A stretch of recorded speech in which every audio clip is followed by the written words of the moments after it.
Injil Lukas, Lukas pasal 1.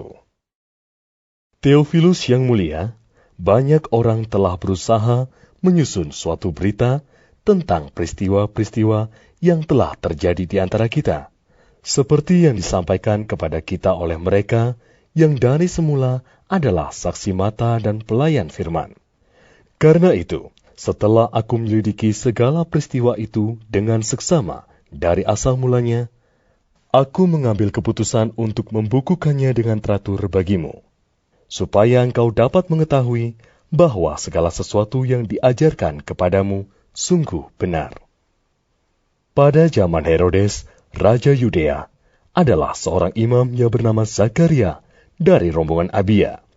Istrinya juga berasal dari keturunan Harun, namanya Elisabet. Keduanya adalah benar di hadapan Allah, dan hidup menurut segala perintah dan ketetapan Tuhan dengan tidak bercacat. Tetapi mereka tidak mempunyai anak, sebab Elisabet mandul dan keduanya telah lanjut umurnya. Pada suatu kali, waktu tiba giliran rombongannya, Zakaria melakukan tugas keimaman di hadapan Tuhan. Sebab ketika diundi sebagaimana lazimnya untuk menentukan imam yang bertugas, dialah yang ditunjuk untuk masuk ke dalam bait suci dan membakar ukupan di situ. Sementara itu, seluruh umat berkumpul di luar dan sembahyang. Waktu itu adalah waktu pembakaran ukupan. Maka tampaklah kepada Zakaria seorang malaikat Tuhan berdiri di sebelah kanan mezbah pembakaran ukupan. Melihat hal itu, ia terkejut dan menjadi takut.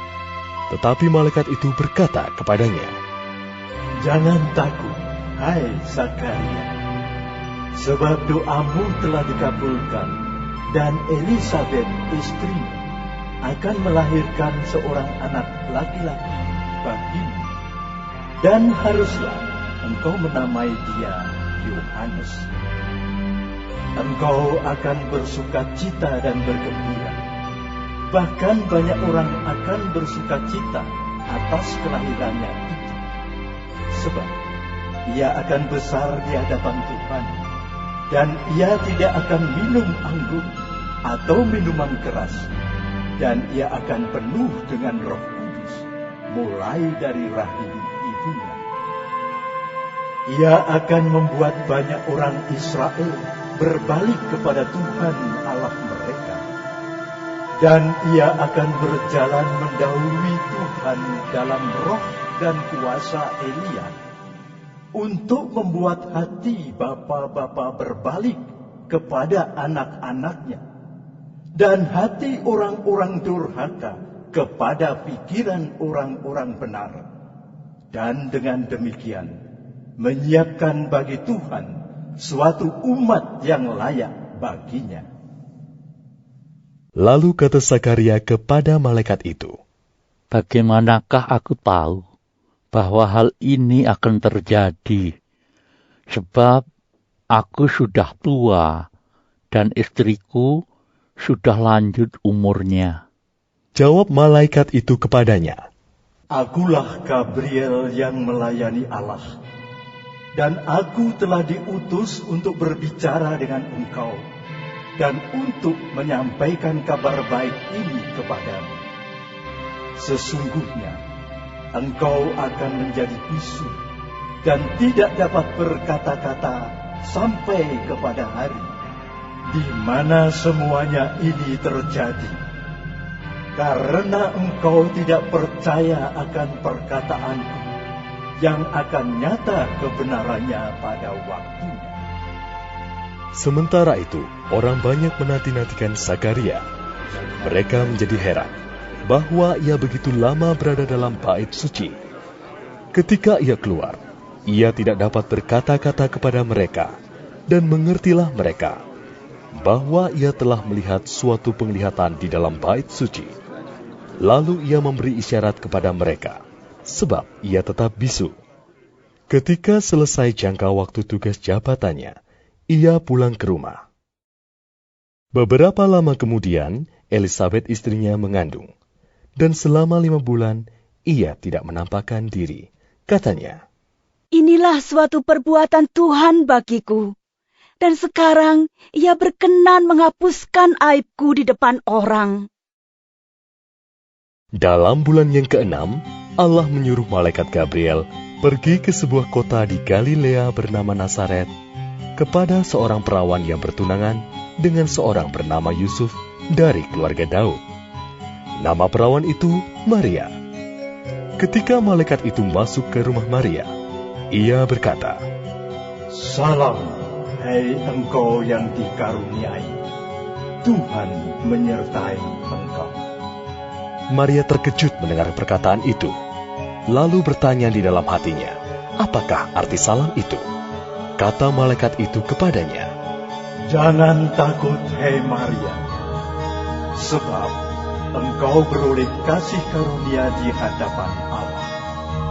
Sesungguhnya, engkau akan mengandung dan akan melahirkan seorang anak laki-laki, dan hendaklah engkau menamai dia Yesus. Ia akan menjadi besar dan akan disebut anak Allah yang Maha Tinggi.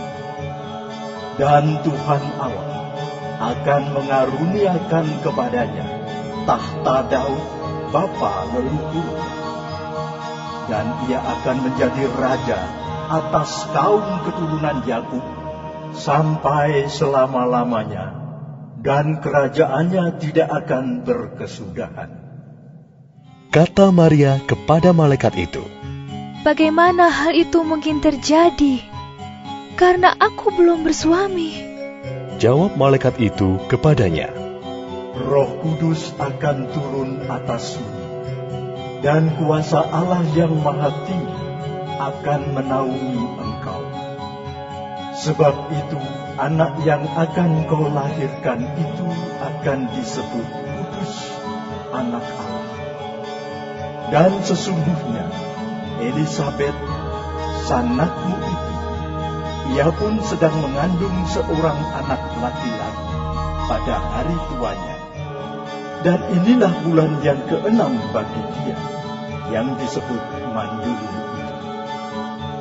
Sebab bagi Allah tidak ada yang mustahil. kata Maria, Sesungguhnya aku ini adalah hamba Tuhan. Jadilah padaku menurut perkataanmu itu. lalu malaikat itu meninggalkan dia. Beberapa waktu kemudian, berangkatlah Maria dan langsung berjalan ke pegunungan menuju sebuah kota di Yehuda. Di situ, ia masuk ke rumah Zakaria dan memberi salam kepada Elisabet.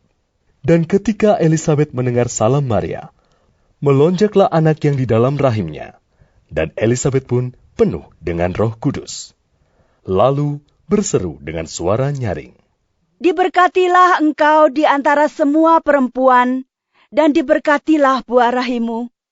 Siapakah aku ini, sampai ibu Tuhanku datang mengunjungi aku? Sebab sesungguhnya, ketika salammu sampai kepada telingaku, anak yang di dalam rahimku melonjak kegirangan.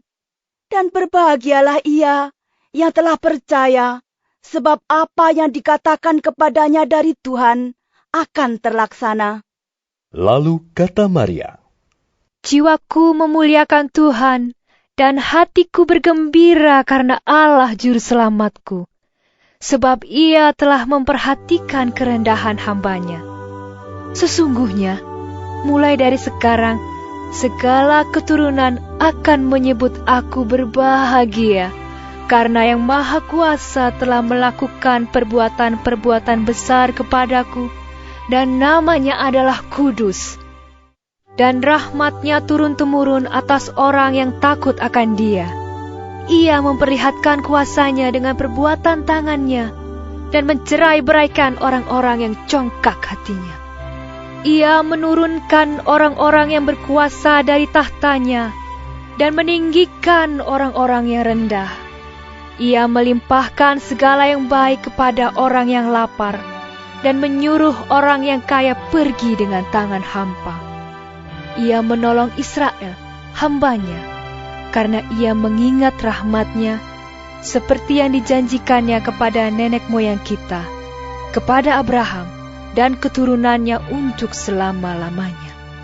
Dan Maria tinggal kira-kira 3 bulan lamanya bersama dengan Elisabet, lalu pulang kembali ke rumahnya. Kemudian, genaplah bulannya bagi Elisabet untuk bersalin, dan ia pun melahirkan seorang anak laki-laki. Ketika tetangga-tetangganya serta sanak saudaranya mendengar bahwa Tuhan telah menunjukkan rahmat-Nya yang begitu besar kepadanya, bersukacitalah mereka bersama-sama dengan dia. Maka datanglah mereka pada hari yang ke-8 untuk menyunatkan anak itu, dan mereka hendak menamai dia Zakaria menurut nama bapaknya. Tetapi ibunya berkata, "Jangan, ia harus dinamai Yohanes." Kata mereka kepadanya, "Tidak ada di antara sanak saudaramu yang bernama demikian." Lalu mereka memberi isyarat kepada bapaknya untuk bertanya nama apa yang hendak diberikannya kepada anaknya itu. Ia meminta batu tulis, lalu menuliskan kata-kata ini, "Namanya adalah Yohanes." Dan mereka pun heran semuanya. Dan seketika itu juga terbukalah mulutnya dan terlepaslah lidahnya. Lalu ia berkata-kata dan memuji Allah. Maka ketakutanlah semua orang yang tinggal di sekitarnya. Dan segala peristiwa itu menjadi buah tutur di seluruh pegunungan Yudea. Dan semua orang yang mendengarnya merenungkannya dan berkata, "Menjadi apakah anak ini nanti?" Sebab tangan Tuhan menyertai dia. Dan Zakaria ayahnya penuh dengan Roh Kudus, lalu bernubuat, katanya, Terpujilah Tuhan Allah Israel, sebab Ia melawat umat-Nya dan membawa kelepasan baginya.